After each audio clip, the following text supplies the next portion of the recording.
Pourquoi planter des arbres, des haies et des forêts? Nos vies à tous et toutes sont des déchetteries. Nous abîmons les écosystèmes naturels pour puiser trop de matériaux et de matières premières qui finissent en déchets non recyclés.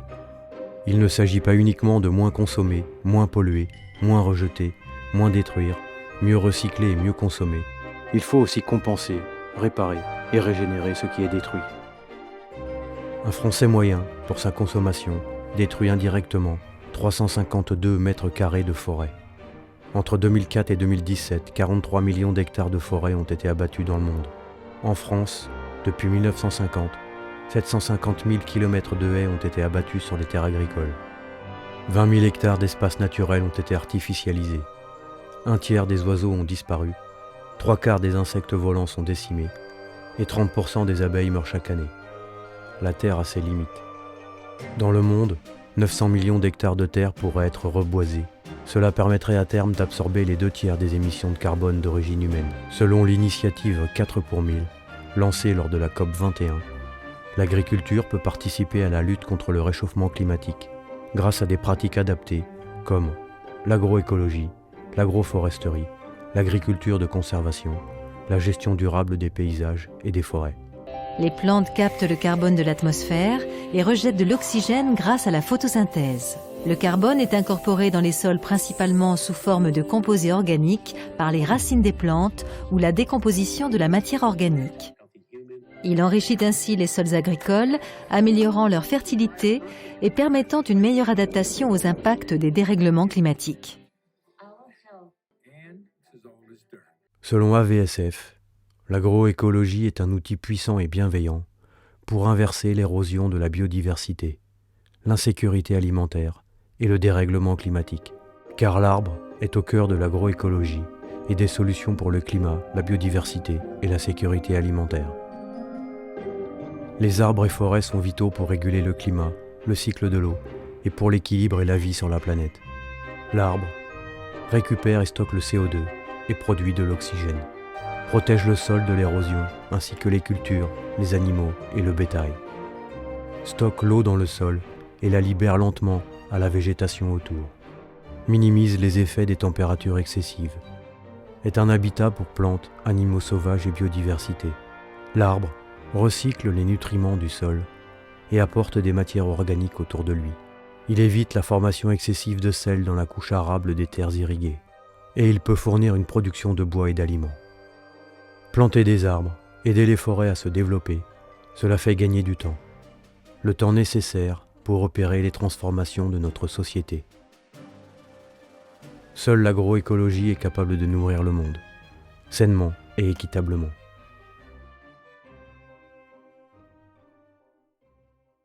Que seule l'agroécologie est capable de nourrir le monde.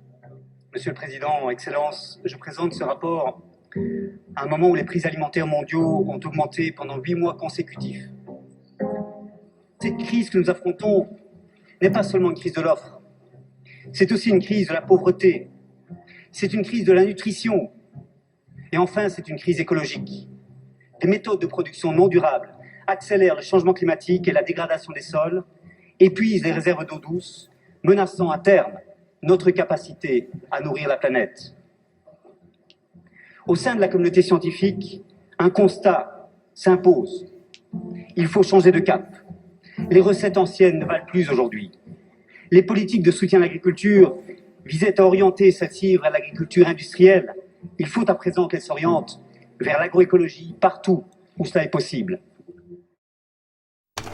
Terres dégradées, paysans malades et endettés, dérèglement du climat, disparition des abeilles et de la biodiversité, pollution de l'air et de l'eau, de moins en moins de pétrole, de plus en plus cher pour faire voyager la nourriture, 1 milliard de personnes mourant toujours de faim, alors que nous pourrions en nourrir 12 selon l'ONU.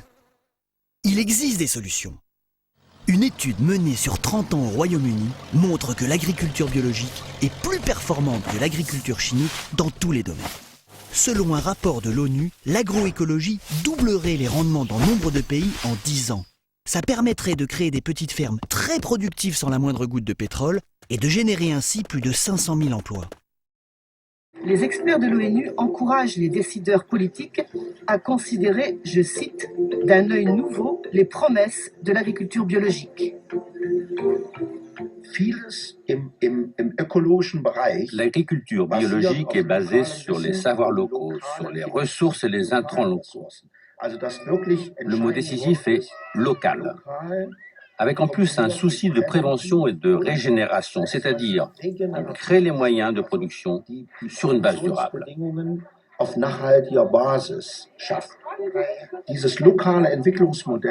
Ce modèle de développement local est très attractif pour les pays en voie de développement, car il se fait au moindre coût. Il permet de créer de la production locale et des marchés locaux. C'est un modèle autonome qui tire toute l'économie vers le haut.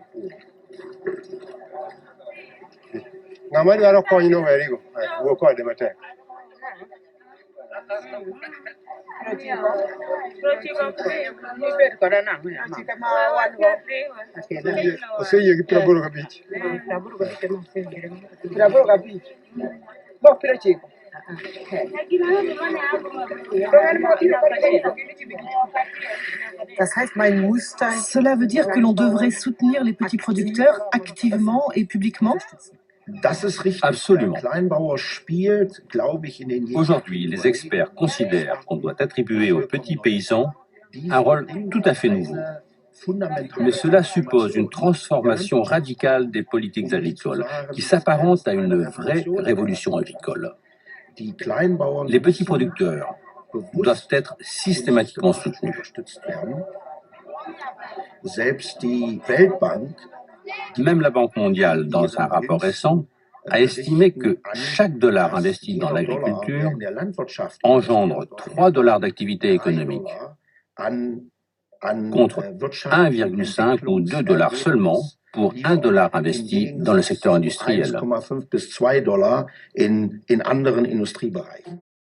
À lui seul, notre système alimentaire industriel mondialisé, basé sur une agriculture chimique, était en 2016 responsable de 47 à 54% des rejets de GES, de gaz à effet de serre.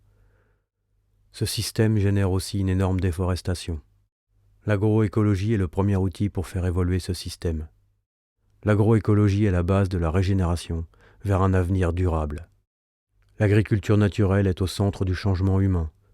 Changer la manière de faire pousser notre nourriture et de la consommer, c'est changer de croyance, changer de valeur, nous changer et changer la société. Masanobu Fukuoka.